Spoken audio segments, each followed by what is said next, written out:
All right. Hello, everyone. Good morning.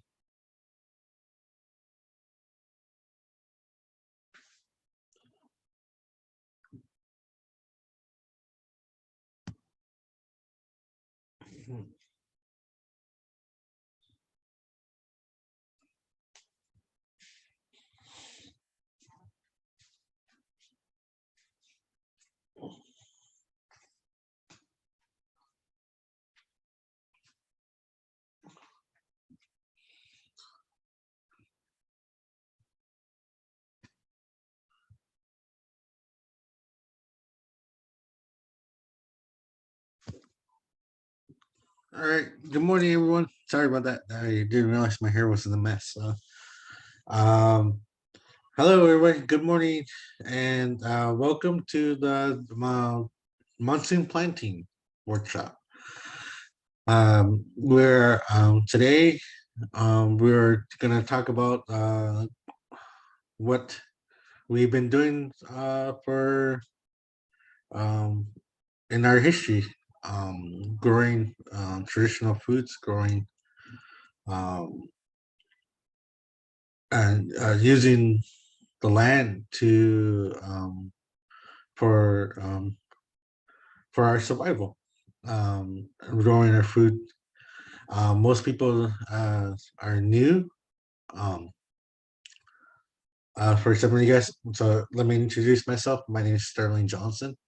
I am the farm manager and mentor to the our apprenticeship, and I work for Aho Center for Sustainable Agriculture. So we're very glad to be able to offer our services virtually. So um, what I wanted to do was just give a few more minutes to go ahead and a couple more minutes to give everyone a chance to um, come in, those who want to come and join. Um, so about 3 more minutes, we'll go ahead and get started and bring everyone together, and we'll do a presentation on monsoon planting. So, if anything, yeah, we'll begin at 10:08.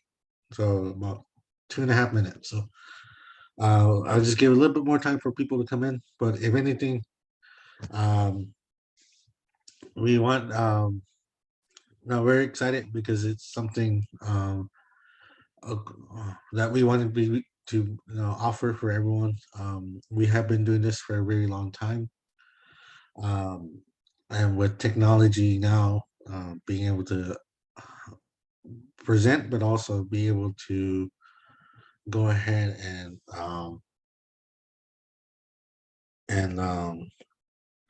offer um,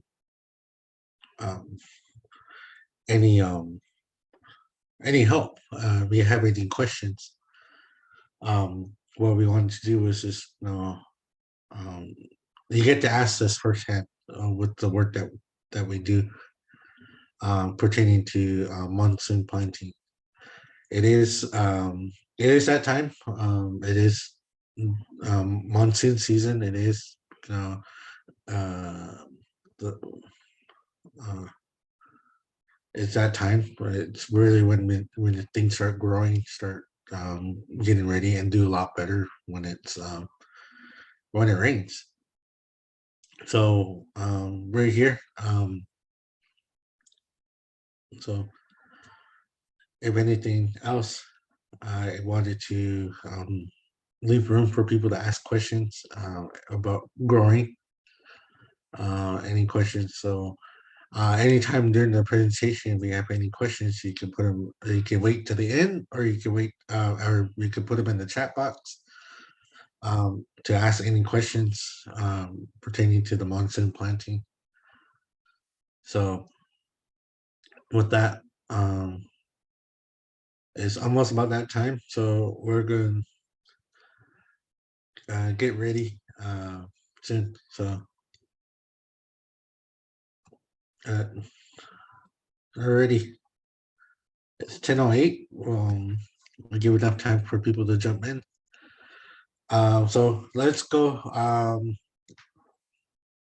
Um, so monsoon planting, that's um, with that monsoon planting is not a new concept. It's just the way um, it's said, and it goes back to the very first time that we started growing our own food. Um, a lot of this ties into the stories, the legends, um, ties into a lot of ceremonies, everything that makes us out. Um, it's tied into farming. Um, Back then, we no, we weren't known as Tohono before we were known as Papko, which meant bean eaters. Um, and for some of you guys that didn't know the history, that's what we grew. We grew millions of pounds of beans every year um, that we survived on for a very, very long time. Um, like that has ties to the stories, actually, the legends has traced us back to then. Um, they have found bao for the temporary beans or bao um, as old as 3,500 years old. I believe there are other places where it's older, but that was the oldest one I know right now that has been found and researched. And um, those kind of things that are available to share that this information is available to us. The way that monsoon planting is really hard for some of us that live on the reservation. Um, it's really tough because the water comes down really hard. The water um, um, really flows, and it really now it comes down faster. Um, so but no, how do we use that? Those are kind of the things that we want to be able to offer and share with this workshop. So I'm gonna go ahead and share.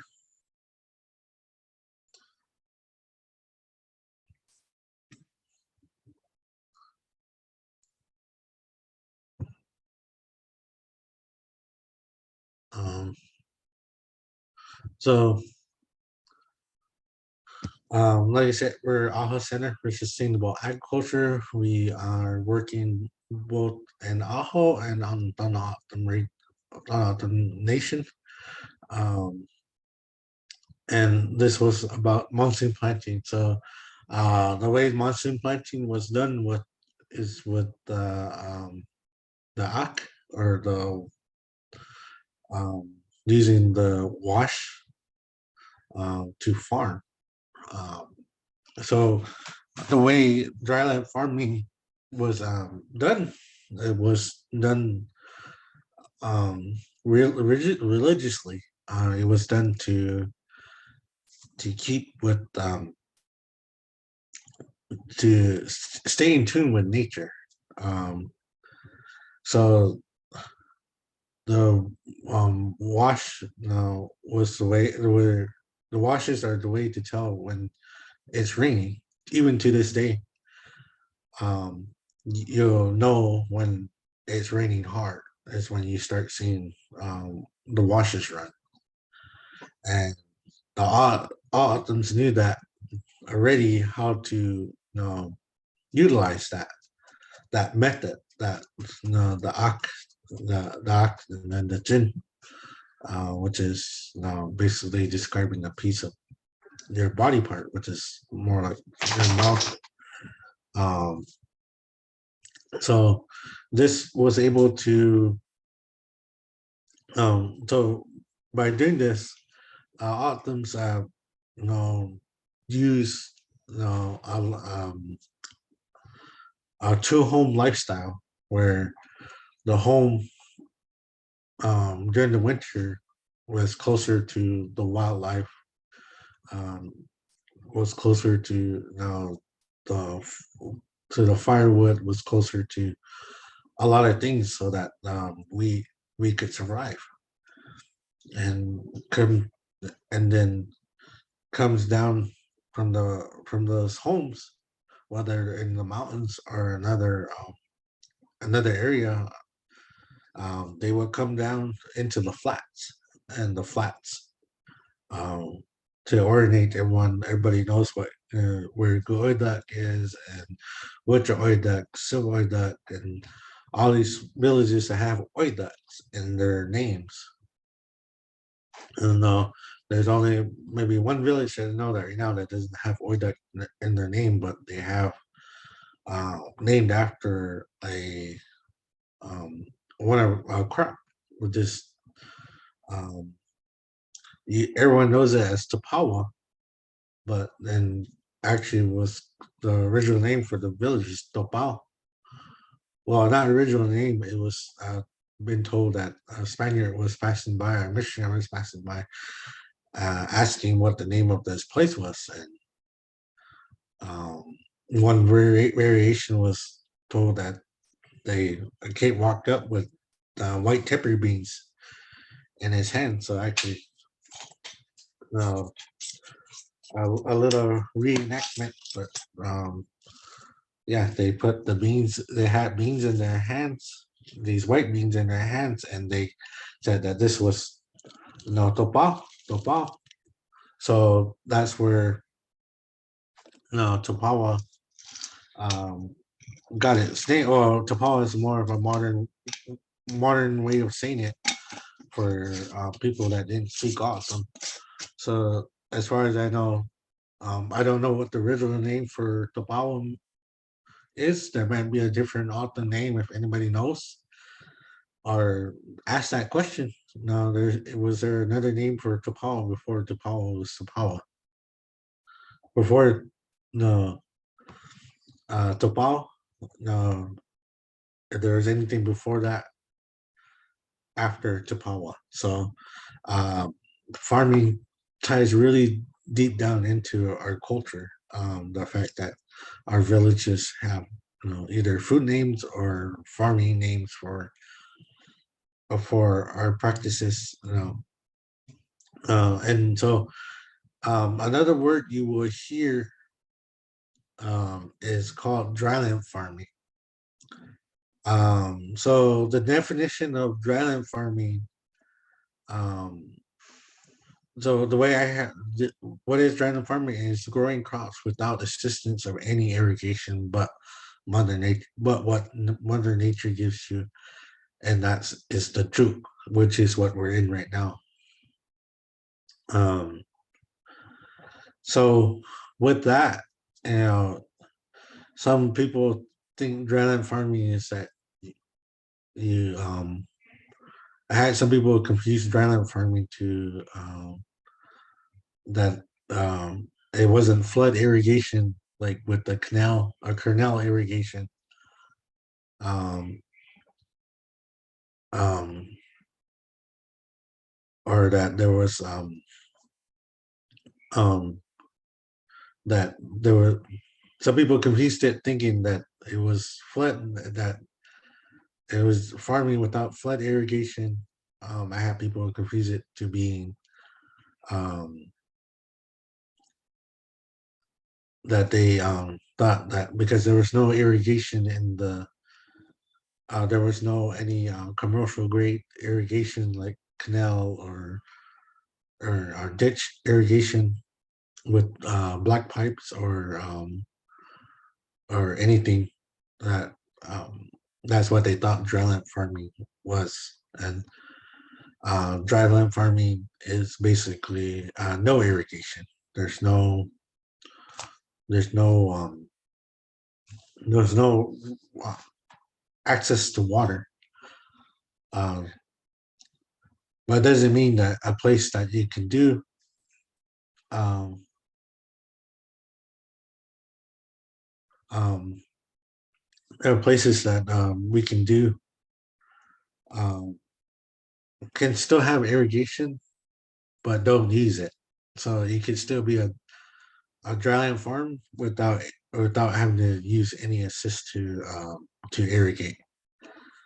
Um, so those are kind of my definitions of dryland farming. It's more or less using what Mother Nature gave you. Like I said, the good Jugabit Masha is the big rain month. That was last month. This month.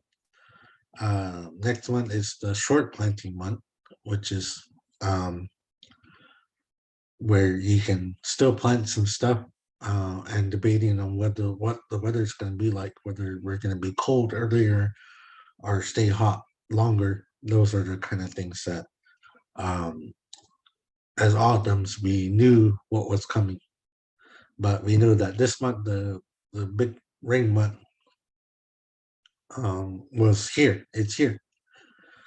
We have ceremonies that do tie us back there. One indication is the Bai Dutch.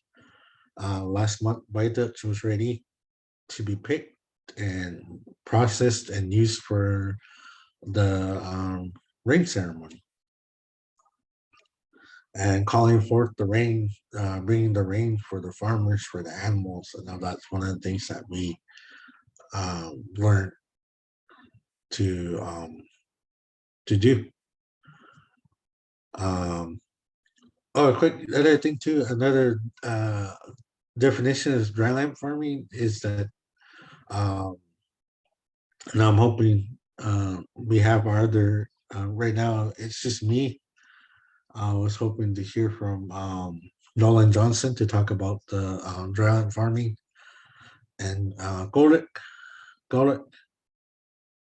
Um, hopefully, he can join us today, but and explain what they're doing. But another definition is that if you just use water that's captured, that's also considered dryland farming, because there's no that's their only source of irrigation is what you capture, whether it's an attachment basement or use a pond or the wall.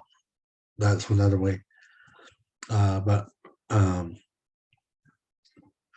so and I yeah, and that's where for us as autumn we used the seasons. Winter was to be closer to the game in the mountains um, and and collect and you be ready. It's also the winter time was a good time when whatever you grew, you know take care of the seeds. You know make sure they harvest it and garden their seeds together and store them and then process them, use them for cooking, and then come spring when it starts warming up, we start looking for food because sometimes the food that we have then survive for a long time. So um, in the spring, we pick jorum.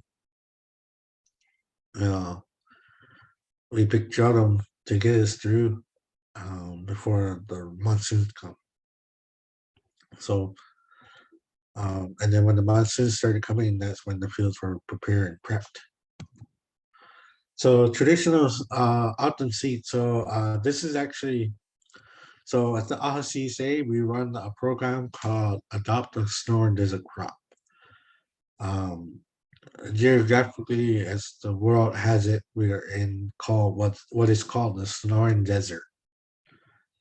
Um, I had the pleasure and the honor to work with kids with part of a program called NCCC,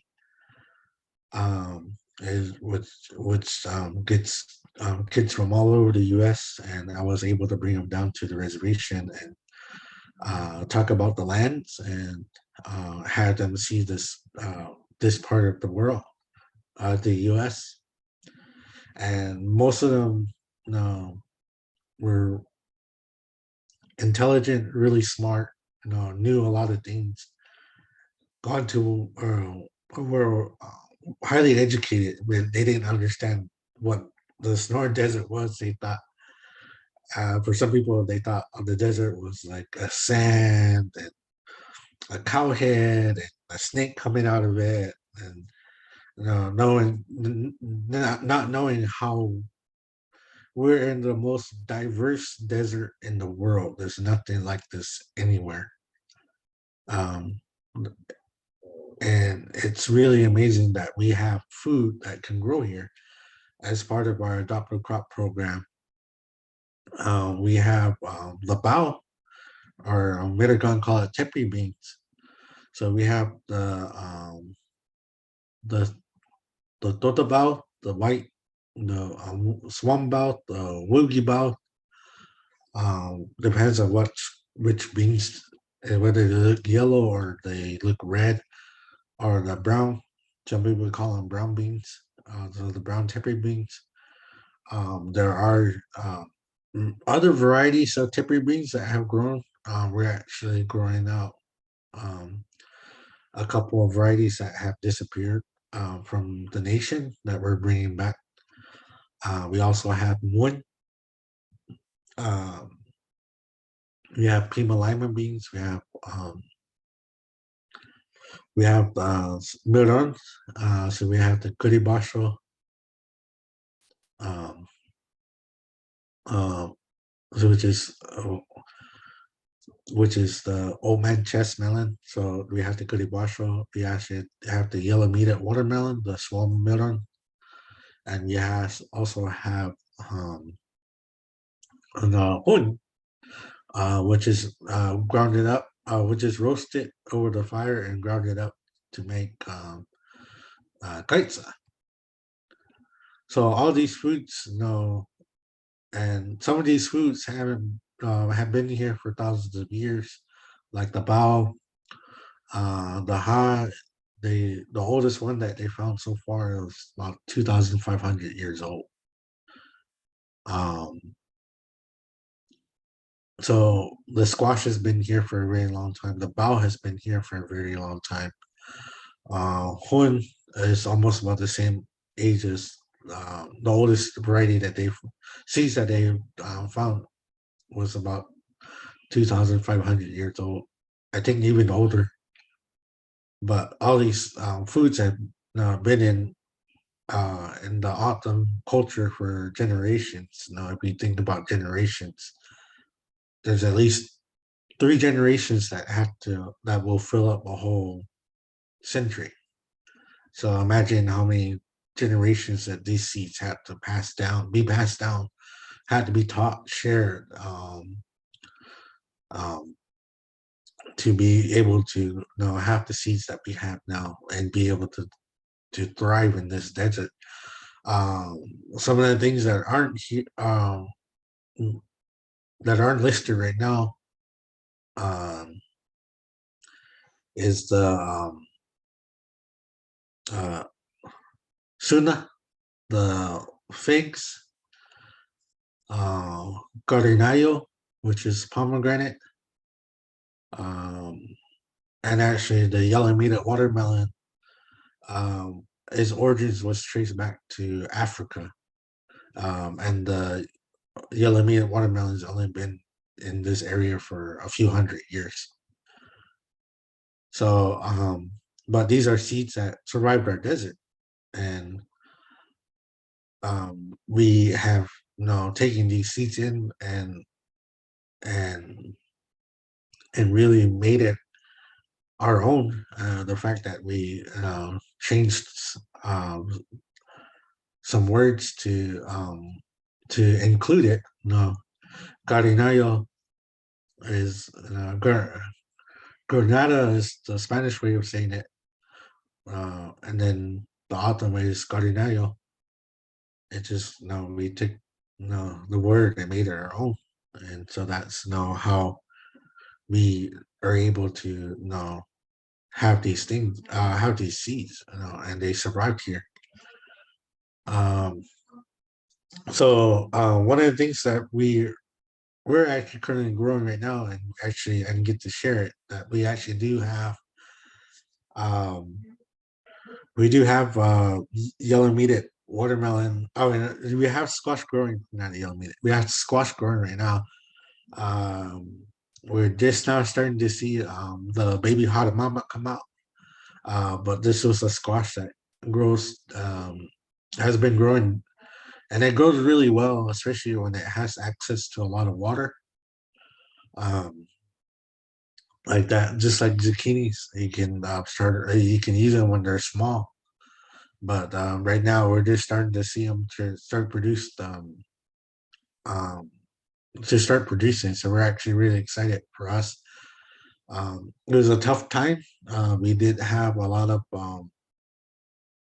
with the monsoon planting. We didn't have a whole lot of rain, consistent rain. So the first few rains that came by, it was good. It was nice, but it didn't rain everywhere, and it didn't. So a lot of the food that the animals would eat wasn't available for them. So when you're growing a garden and you're growing with the monsoon, it's really hard to grow it because if you don't have that consistent rain, the animals will eat it as well. So we right now we're currently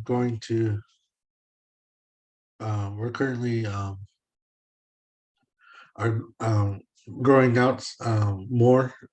This is one of the people that hopefully we'll have more seats this year to give out for next year. So if you're interested in growing, this will be available for next year. Um, but this is a squash. It could grow anywhere from uh, 15 pounds to about 35 pounds. That's the heaviest I've seen one. They can get really big and they come in different shapes and sizes. Some come in crook neck, some come round, some come uh, in different colors like white. Some are green, some are green with uh, yellow in it. There's just different types of squash that grow, um, but yeah, and this is something that um, uh, can grow in abundance, and it does take a long time to save seeds. Um, to save seeds of this because it does take a long time to mature. But um, once it's grown, um, and you can use the meat. And one of the favorite things I like doing is squash cookies, squash cake with chocolate chips. So when they reach full maturity, cook it in the oven, make it sure it's soft, take out the insides, and then um, mix it with your dry ingredients, and you have squash cake, and add some chocolate chips and bake it. And it's a really good, a really good meal to have. A dessert, some sense. It's really cool. Um, of course, everyone's favorite is squash and cheese. Those are the ones. But how this is planted is very different. So these are very viney squash. These squash can grow anywhere from 10 feet long or 20 feet long. 10 to 20 feet long is the vine. And I'm trying to look for something to demonstrate. So basically, a vine could grow out that long, and the vines could drop little roots. So if you're planning to um, grow this out, um, you want to have a nice big space for it to grow. Um, um, and it's good to grow them together too as well. They do shade each other's. One of the things about this squash is really unique, and it's had it uh, genetically um, naturally taught itself to uh, over the centuries of growing that it grows, and the leaves like you can see where the squash flower is at. This is early in the morning, so the leaves are nice and flush uh, and big, and you can see it. But as the day goes on, it kind of like shrivels, and it kind of just looks like it's dying. So don't worry about it dying out. It's actually just resting. It's saving itself till when it's not so hot. At towards the end of the day, you'll start seeing it, or at nightfall, you'll start seeing it pop back up. The only time you have to worry about it is when um, if it's not nice and if it's not droopy, um, the and it's droopy first thing in the morning, you need to water it. Uh, but uh, but this does need access to a lot of water in order for it to produce. That's why this was almost planted during when the monsoons would come, um, and that they have that consistent rain. That's what it needs it for to grow. But it takes about 4 months, 5 months for the squash to fully mature. It is if you want to save seeds or or eat it. Um, it does take a long time. It does like the heat too as well, so that's another one that turns out pretty good. Um, Hun, all right, Gaitza, everyone's favorite food. So Gaitza or the Hun, uh, this particular variety doesn't. Um, it's called Milligan call it Tohono 60-day corn. So, in the fact that it grows and it matures within about 60 days, sometimes a little bit longer, but the huan can grow for very long, can grow very fast and doesn't need a whole lot of time but uh, to grow and to actually process. You actually need you actually just you need a nice covered space, nice not covered, nice good space. Um, um, Plant anywhere from 24 to 50 seeds to actually have a good amount of pollination. If you're in if you're in the if you're in it to save seeds, then I would say um, grow. It is going to take longer than 60 days for it to mature.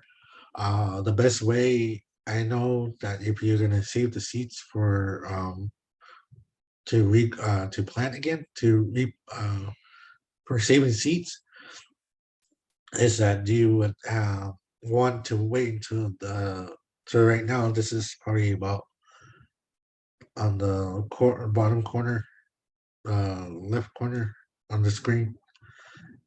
That's probably about 2 maybe 3 weeks, maybe about 2 weeks in. Right there on the top in the middle is about almost its maturity, so that's about 2 months in. Um, but if you can start seeing it, that in the picture, um, the husks are starting to turn kind of brownish. To be really sure that you're going to see seeds, you might want to just wait until the whole stalk turns yellow, and then pull off the corn and then save the seeds. That's the sure way if you're going to save seeds. As far as monsoon planting, this is something that can be grown. Um, it can be grown um, during the monsoon, especially during the monsoon. Everything that we have available grows really well when it rains. These you can irrigate these as well as well. So if you have access to a well or to a wall that has plenty of water, you can have access to this and grow. Um, and the little boy on the bottom eating the corn, that's not very cute. But like you said, the 60-day corn wasn't really a corn you ate. It was a corn that was preserved. So the way that was preserved was roasting, searing in the flavor, drying it out, and then grounding it and uh, making it coarse so that it wasn't really powder. It wasn't really turned into flour or like grits. It was. It wasn't really made into grits, but it was made into like little fine little chunk like sand, like pebbles, and then put in what we call basho, which is bao and hun together. So those are kind of things that were done. Um, this is like I said, if we're going to grow this out for seeds, um, you will probably have to leave it in there anywhere from 75 to 90 days just to make sure you can save the seeds. But if you have seeds for yourself, within 60 days, you should be able to harvest it and roast it and then make it into kaitza. And bao, like I said, bao. Actually, I have a jar right here. This is actually bao that was actually just grown on rainwater. Actually, there's two of them. Um, but bao is something that can grow with very little rainwater. Um, um, I remember planting the bao. This is in Calic, but I remember planting a bao, the bao field, and yeah, it growing. I don't know with one or two, about two to three good rains, and it can produce. Um, so with the bao, it's um, with if we're doing things in the flats, it's easier to do not to have to plant them so deep because in the flats, um, the water if you break up the soil and you plant the seeds, especially like bao, you can plant them the same the same depth versus if you're planting the field using the rows um, to plant, you might want to plant them deeper. The rule of thumb, especially for seeds, if you're planting, is never plant more than three three times the length of the seeds. So if you have bow and you line them up, that bow is probably uh, about about close to half an inch.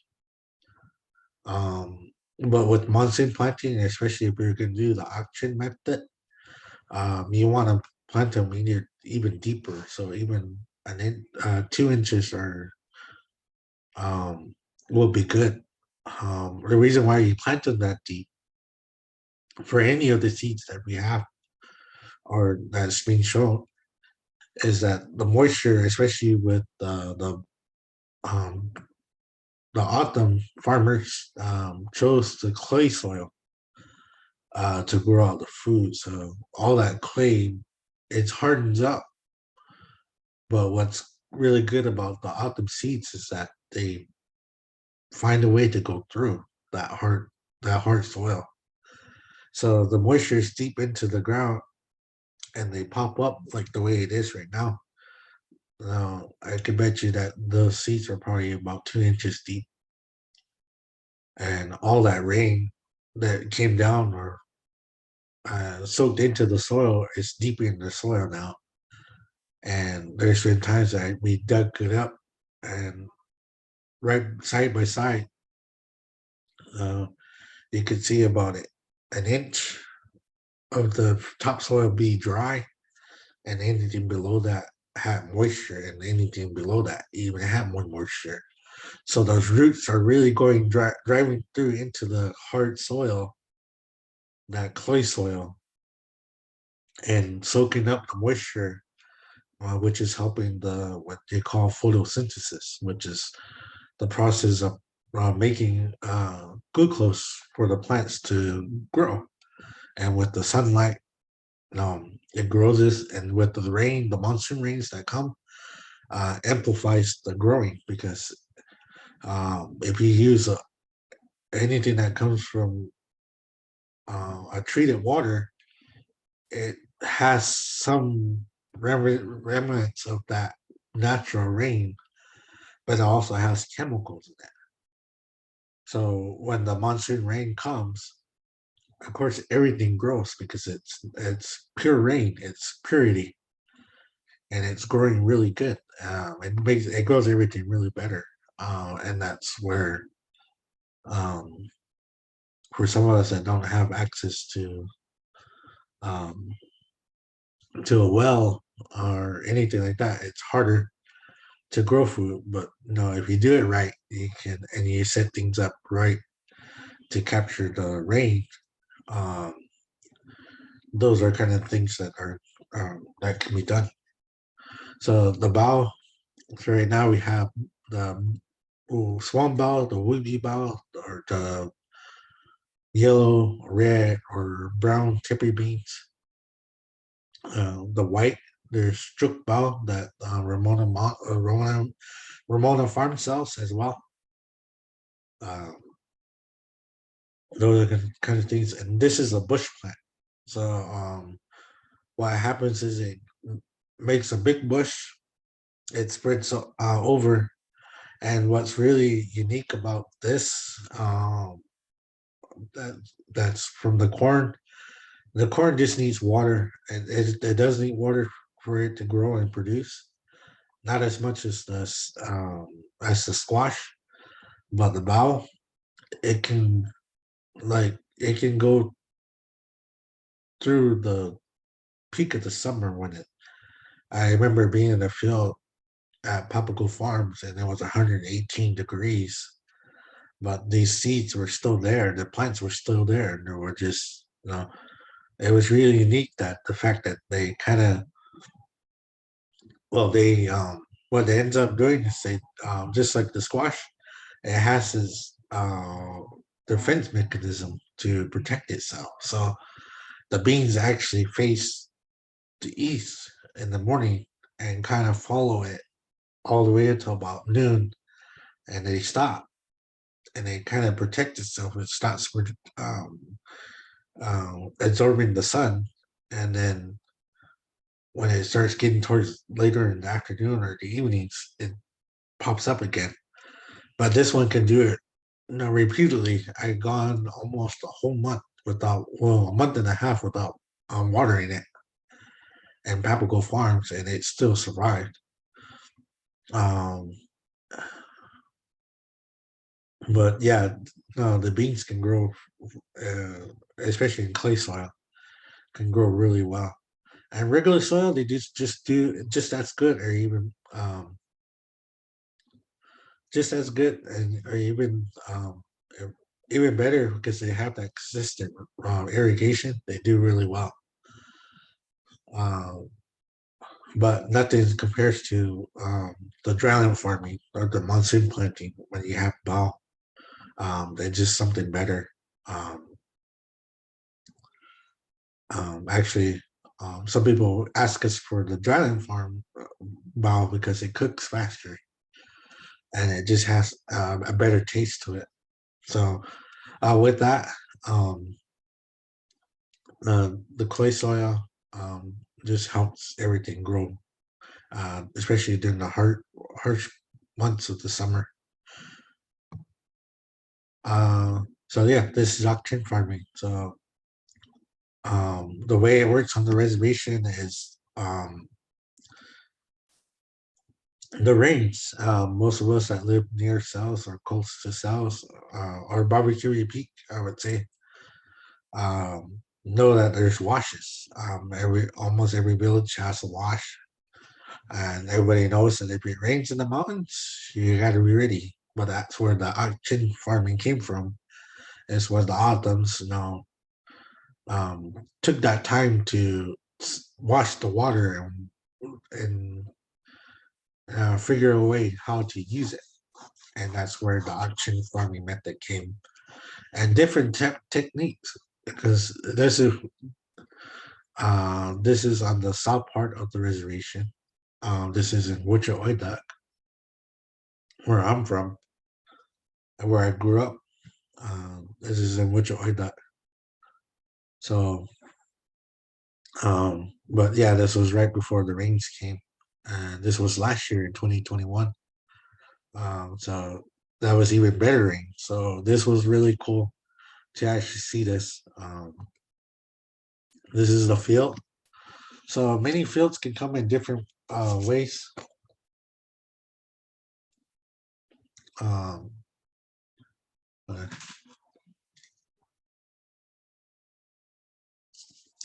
uh, Many fields can come in different ways. I mean, not come in different ways. They can be done in different ways. So this is the early days of the dryland field in which oida. Um, for some of you that don't speak often, which oida means new fields. And if you haven't been to Newfields, it's right not far from Korekichi. If you don't know what Korekichi is, I'm pretty sure everybody knows where Sammy Gill is. But this is so we are done this to so we wanted to do this field to experiment on how autumns did farming. And I learned everything I know now from Kolik or Koklik or Kolik, however you guys want to say it. Kolik. So um, so I wanted to learn how to do this at home.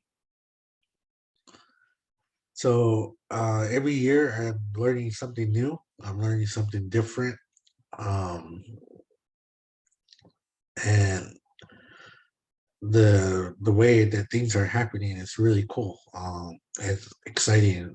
Just a couple of weeks ago, we just took out our apprentices and our interns the last few months to start preparing the fields and getting it ready. We actually had the foodways gathering, the Southwest Foodways gathering with that we hosted at the Himdaki or the Tohono Nation Cultural Museum in Tapawa, and we toured to this spot to talk about growing food. Just like in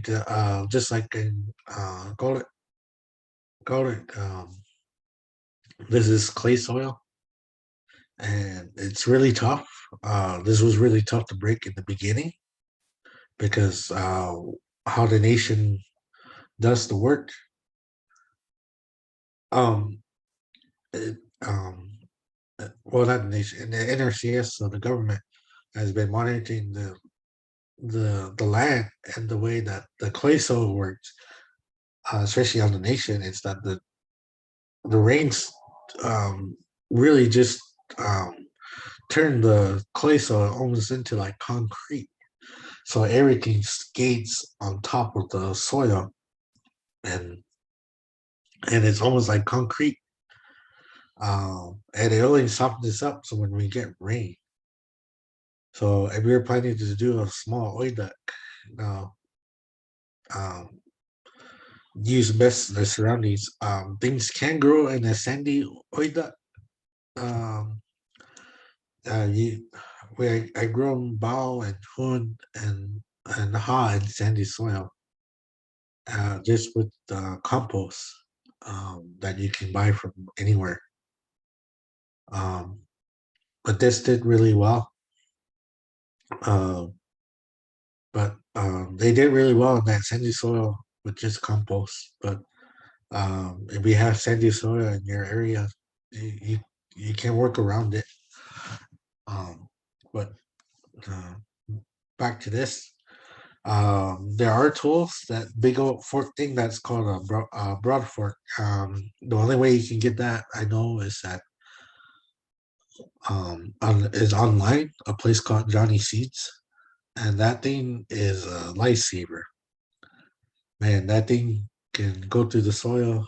Uh, our apprentices, actually, our apprentices, when we first started doing apprentices 4 years ago, um, they would stand on top of it and they wouldn't even break through the soil. And sometimes we had clumps, big dirt clumps, clogs, rocks, not rocks, but they look like rocks because they would come out in big clumps.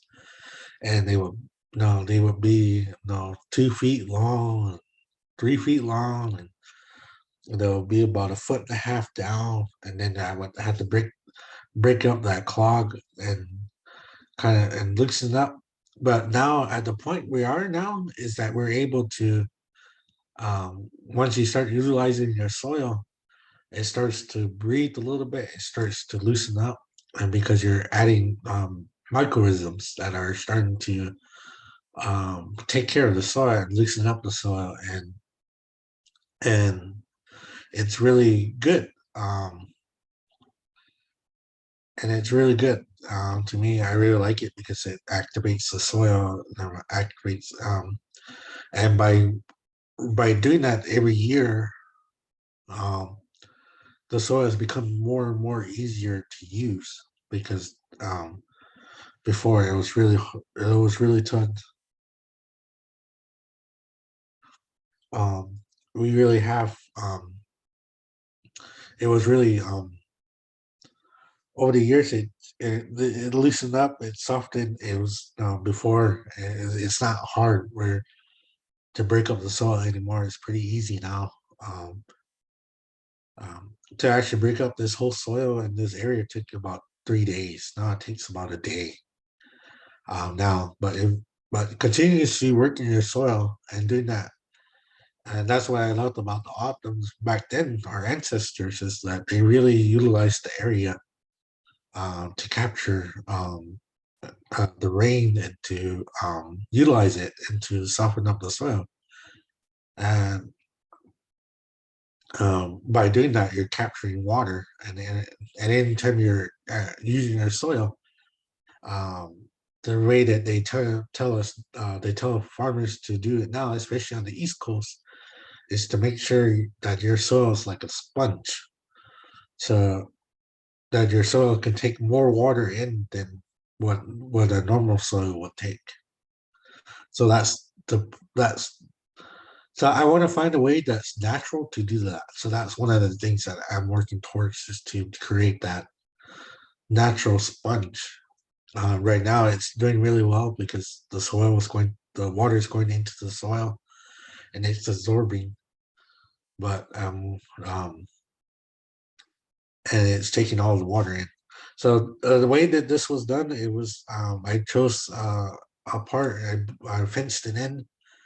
I started pulling out all the stuff out of it. So we pulled out the prickly pear and the jumping cactuses. There was there was a tree, a mesquite tree in there, and we started breaking out the soil. And then first thing they started was just to plant things flat, just to see how things were gonna go. Because um, the way I philosophize, I work with the land, not against the land. So I didn't want to make big changes that were, that could. overdo some of the things that I wanted to or no, I wanted to do. I wanted the land to do. So every year I've been making subtle changes here and there to improve the oil duct. So like I said, prepare the oil duct. So if you're gonna do a big space like this, even if it's outside your house, having the tools to do it is always a big help. But basically, you can still do this with a pickaxe or a digging bar, or some of us that may be able to buy a small little tractor or until. I don't recommend tillers because tillers were meant for soils that were really good. I did try to use a tiller in the clay soil, and it didn't work. It was really tough. I believe I was in Gauchi, and it was just tough. The tiller couldn't go down deep enough to till the land. So, but yeah, I would say if you have the time, if you are really interested, these big mud forks are pretty good to use. A shovel works just as well. A pickaxe works just as well. It just means more work, but it's easier. But like I said, once you start preparing the ground and it starts raining, especially with monsoon rains, it softens up everything and everything becomes easier as the years go on. Level out. Um, so we did this by eye. We just leveled the whole area so that when the water comes in, it goes into the field. Um, um, I decided to stick with rows. I done um, I done flat beds, and I done sunken beds, and it was really tough.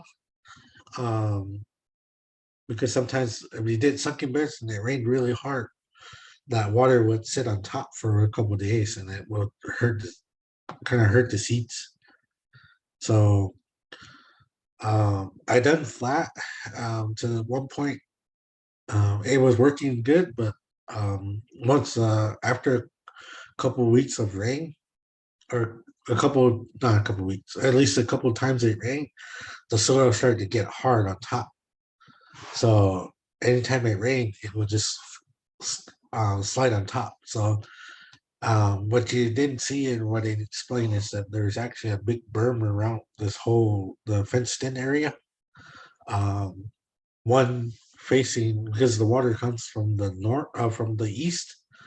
So I have a big berm that's going from east to west on the south side of the fence, going there, and then I have another berm that's going from south to north on the west side of the fence. So it's capturing all the water. One way I'm capturing all the water, and the rules are at this point have been working out for me. I do want to try a different method, but I haven't found time to to implement it. I'm hoping this year in the winter I'll be able to implement the new method to try it. Um, but still learning to grow on the in this space.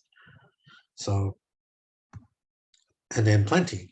Um, the way we plant by hand. We use the shovel to make uh, like a little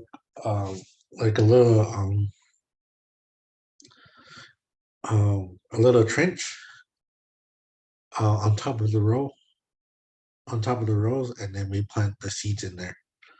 And you can see the swamp bow or the woogly bow planted in there, and then cover it back up. And that's how we plant the rows.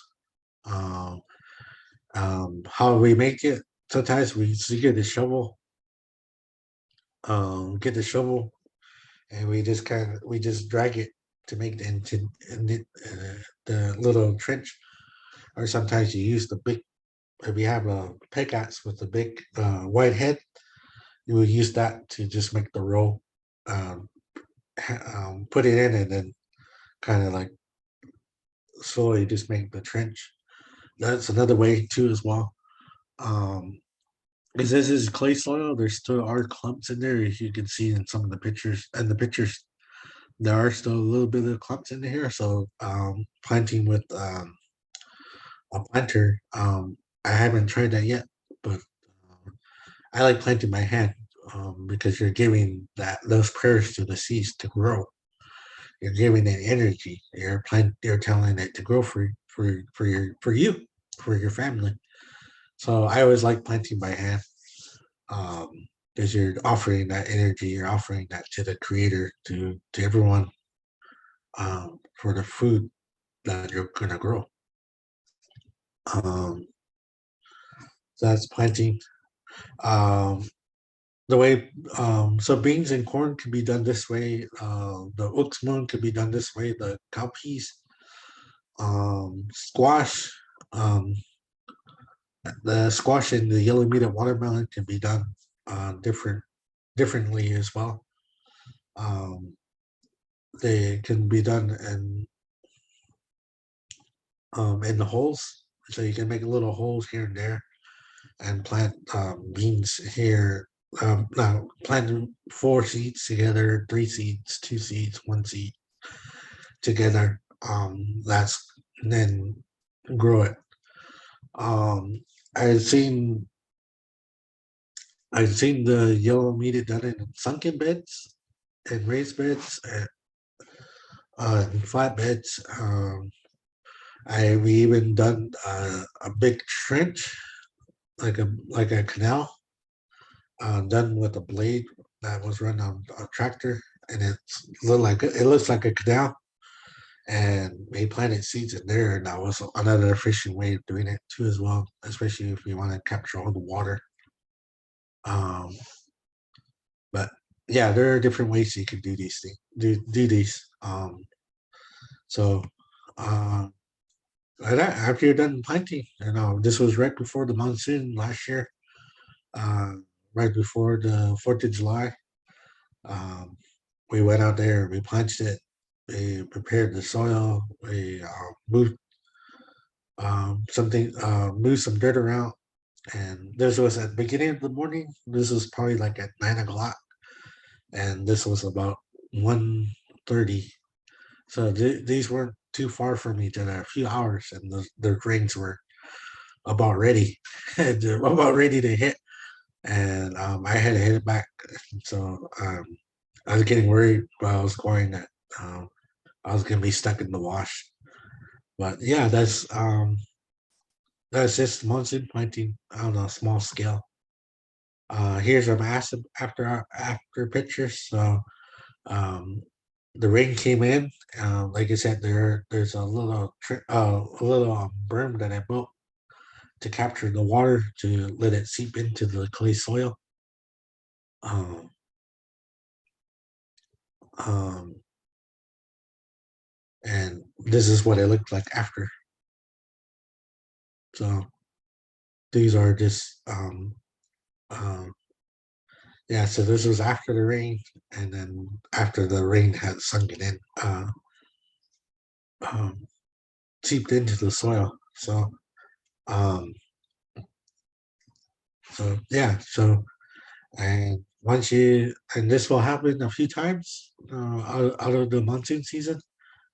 Um, you'll get a good rain, so you'll capture all the water, and then you have seeds, sprouts. Sorry. Yeah, so after the rains, you have sprouts come up, and then you have harvest. So actually, we have 60-day corn that we replanted. We had temporary beans that we replanted too as well. And after the monsoon planting, it's maintaining it, making sure you have make sure it's protected and um, and yeah, making sure that animals are eating it. Uh, it's really cool. It's really cool to do this. To be able to do this, and to be proud to actually do this without any without any assistance. There was no wall that I went to go get the seeds to water the field. There was no well I went to. This was all just purely done on just the rain that we got from last year. But last year was really a good monsoon season. It was uh, third largest rain in Arizona history, recorded history. So those are kind of things that we're talking about. So I don't have anything else. This is about it for now. Um, sadly, Nolan Johnson wasn't able to join us today, um, so we'll, so um, Caitlin, can you go back and ask you to uh, see what their what the questions were? Sure. So someone was asking if temporary beans can be grown in containers.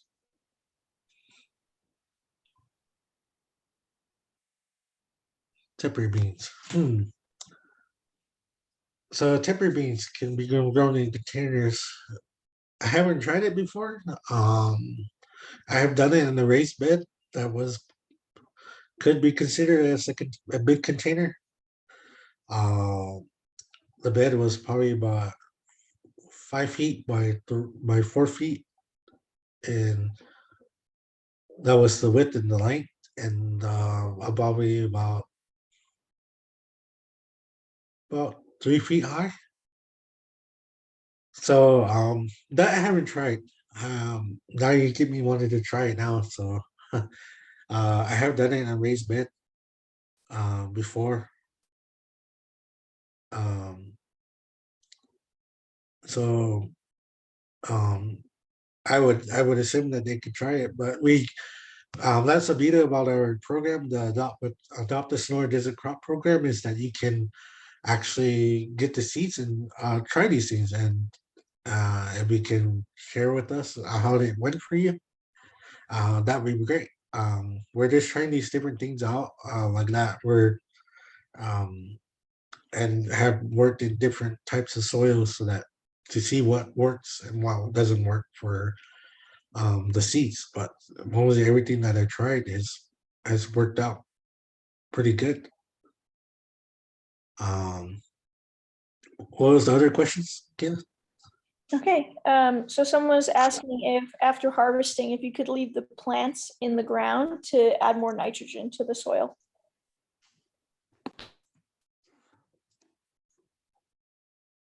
All right. So with that,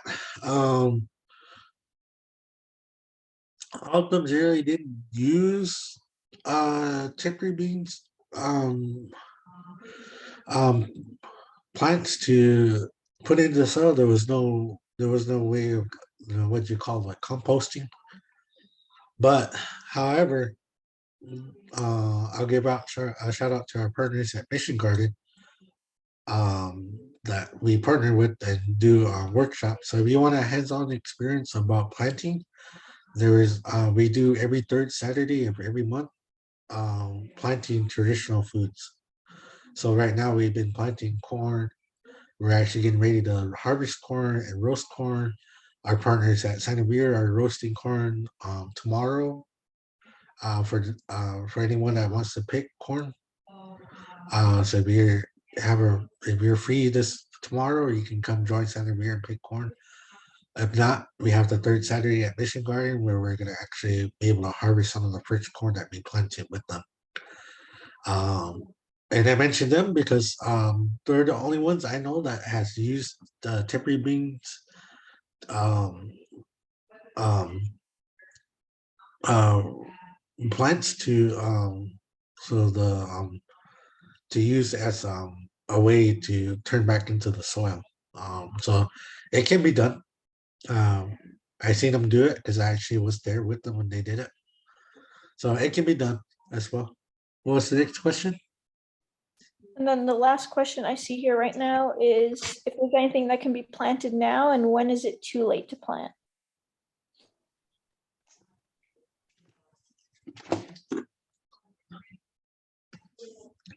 So okay, good question. Uh,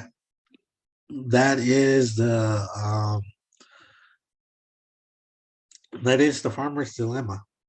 Um, you can plant beans and stuff now. Um, um, and I'm kind of hesitating because I don't want. I'll tell you what I'm hesitating about is that because when you plant stuff, um, so autumns are really good about keeping track of the solstice too.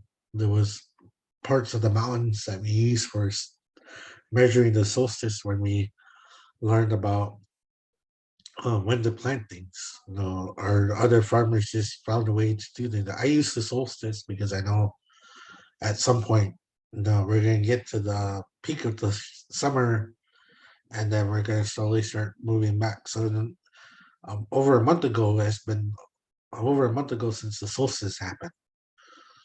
The summer solstice happened. So now we're starting to move back to where the days are getting shorter. You can plant stuff now. I only say that because um, if we don't get a last minute monsoon rain, you can grow stuff into the late October, early November. I have seen yellow meated watermelon go that long. I have seen squash go that into about late October, almost into Halloween. I've seen um I've seen what was it beans grow. Corn's a tricky one. Um it, it's hard about corn because I have seen corn being planted in Calic. This is in Calic because they're right next to some of the bigger washes. Um, but I have seen what I haven't seen in Calic once was that it turned we planted. I think Nolan had planted in late in about late mid August, and he had corn and he was about ready to harvest it. Then we had this last minute rain came in there and it made everything cold and it actually froze the corn. And this was right before Halloween.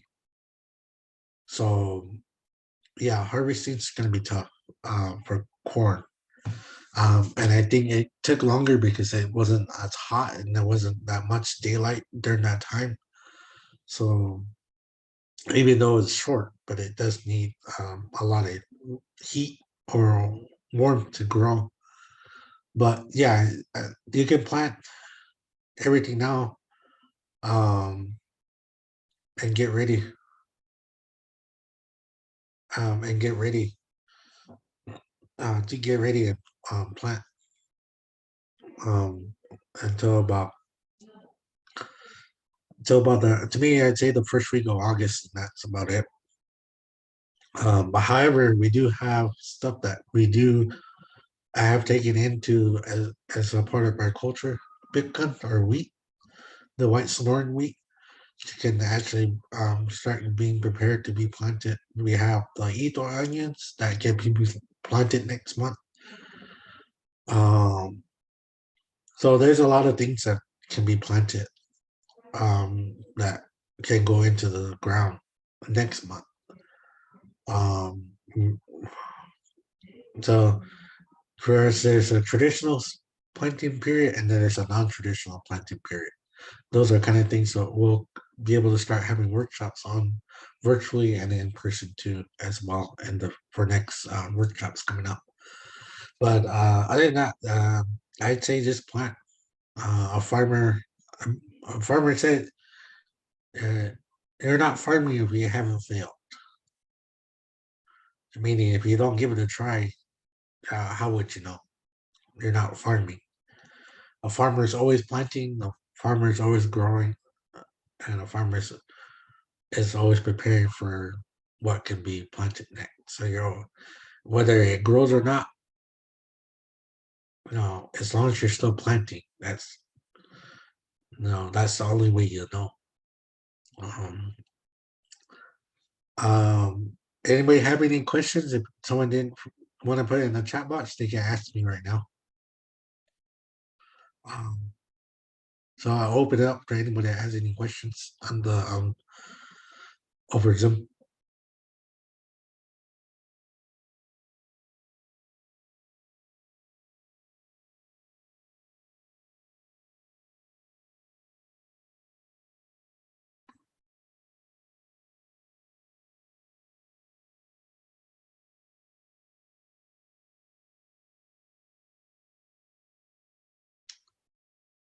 Well, yeah, if there's any questions from anybody that's online, um, no, we are very excited. We are glad that we were able to do this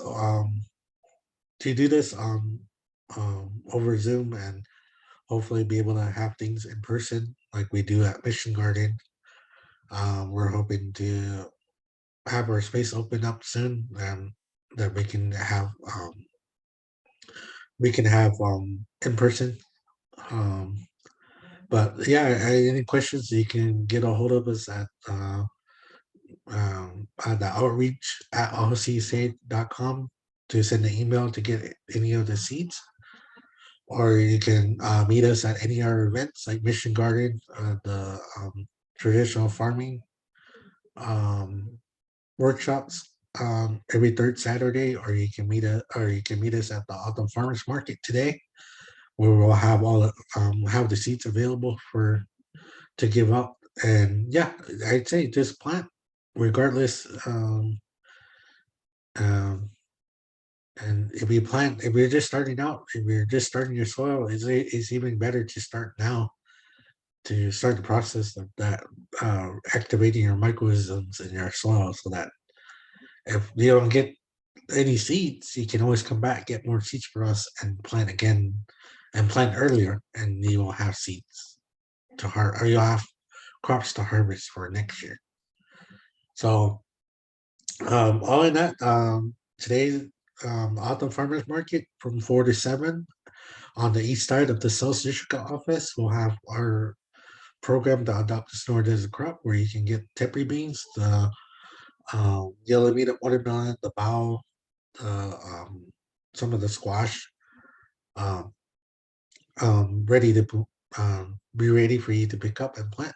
So we're hoping you learned a lot from this slideshow. Anybody want like that?